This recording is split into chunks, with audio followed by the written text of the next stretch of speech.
Hello everyone and welcome to Some House Cuisine. My name is Harper if you did not know, and today I'm going to show you how to make my easy, simple, and of course delicious leftover chicken spaghetti dish. So let us begin. So of course the ingredients, the amount you need, and all that kind of stuff will be down in the description down below. So if you want to check it out there. And let us begin by boiling the water. Now I used 2 cups of chicken stock and then around 4 cups of water. And the chicken stock flavors the spaghetti a little bit, but it also allows you, if you have chicken stock, to get rid of it faster. If you don't have chicken stock, this isn't a big thing. You don't have to have it if you don't want to.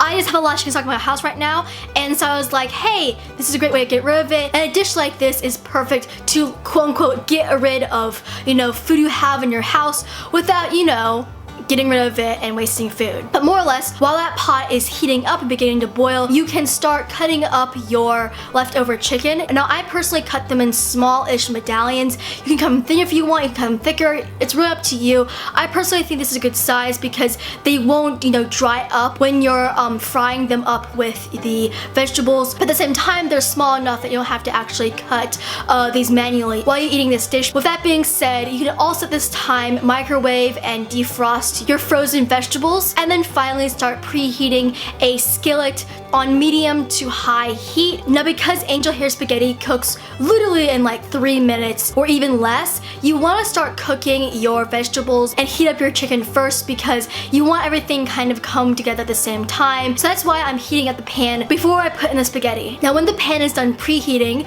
pour in a little bit of oil and then toss in your vegetables. Now you want your vegetables to have a little bit of brown on them before you toss in the chicken.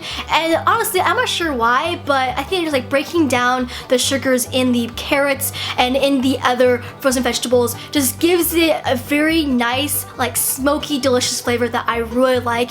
And if you cook the chicken first, or if you're cooking the chicken at the same time as the vegetables, they go dry pretty quickly. So that's why I cook the vegetables first, and then when you get a little bit of brown on the vegetables, then you toss in the chicken. So more or less you're still heating up the chicken, you're still able to give it a little bit of a crust, but you're not actually drying out the chicken. Now while this is happening, the pot of water is gonna start boiling, so toss in your spaghetti and then, of course, kind of smash it in. It's spaghetti, it's flexible, it'll go in, but more or less just babysit it so you don't actually burn the spaghetti, which sometimes happens when you have it kind of sticking out from the pot. Sometimes it burns, so more or less just manually kind of smash it all in and then cook the spaghetti for 3 minutes. Now after 3 minutes is done, ladle out, I'm gonna say around a cup or so of your stock, water, and just save that for later. Drain out your spaghetti and then place the spaghetti back into the pot you were using before and then pour in your stock. Now put the stove for around medium to high heat. Now start pouring in your freshly grated parmesan in small batches,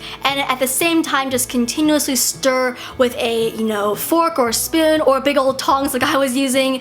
More or less you want to combine the parmesan cheese and the stock and the spaghetti all together, make no clumps, really be able to mix it all together, just combine it into this beautiful, luxurious mixture where, everything kind of combines. The parmesan becomes this beautiful just sauce with the stock, and it's honestly one of the best things in the world. It's so delicious, it's so creamy without actually using cream, which is pretty awesome. Now, you might have to, boil it a little bit, really put it onto high heat to really be able to combine the parmesan cheese with the stock, but remember, always continuously stir it because you don't want the parmesan to burn, you don't want the spaghetti to stick on the bottom of the pan. Now by now the chicken and the vegetables should also be done, so just turn off the burner and just let it kind of soak in its own juices. It won't do anything bad if it's not on heat. So more or less back to the spaghetti. When the parmesan cheese, stock, and spaghetti is all just combined into this beautiful, delicious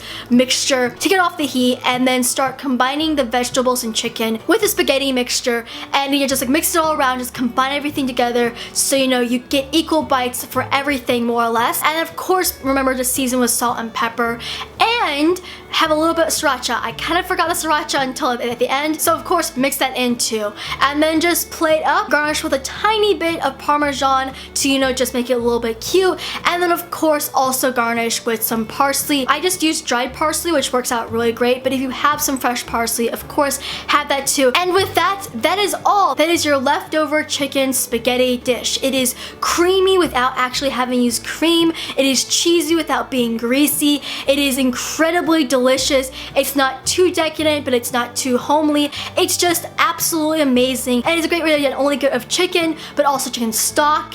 And honestly, anybody loves it. Whoever you're making this for, if they like cheese, if they like chicken, and if they like pasta, it is amazing. And having little vegetables just kind of just kicks it up, so you kind of feel like you're being healthy without having to be annoyed by it. But more or less, with that being said, that is the end of the video. So of course, if you video like, if you want to see more from what, just subscribe. I hope you guys have an amazing day. I will see you next time, and as usual, goodbye.